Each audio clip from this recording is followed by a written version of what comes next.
تحية طيبة مشاهدينا الكرام. لماذا تحظى القمم العربية بتجاهل شبه تام في وسائل الإعلام العالمية؟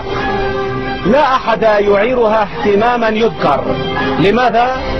لأن محل العرب من الإعراب في العالم في محل مفعول به، وفي أحسن الأحوال في محل مجرور.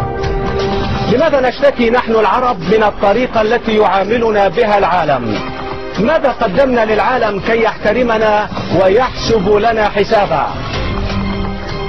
ألا نطمع في مؤخرة الأمم سياسيا واقتصاديا وتكنولوجيا؟ ألسنا عالة على العالم؟ ألسنا أمة تأكل مما لا تزرع وتلبس مما لا تنسج؟ ألا نستورد حتى الفلافل والطعمية من الصين والغطر والعجال من سويسرا؟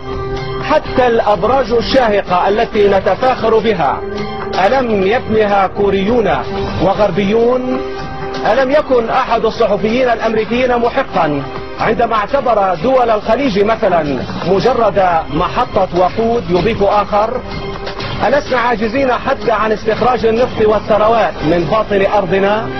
لماذا تتفاخر اليابان بإنتاج أسرع سفينة في العالم، بينما نتفاخر نحن العرب بتحضير أكبر منسف أو منسف كبسة أو مكبوس، وذلك بواسطة طباخين هنود؟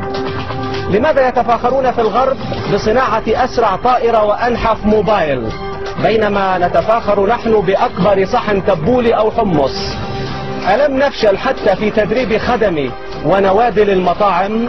ألم يستوردوا للقمة العربية الأخيرة شبانا أتراكا كي يقدموا الطعام والشراب للزعماء العرب؟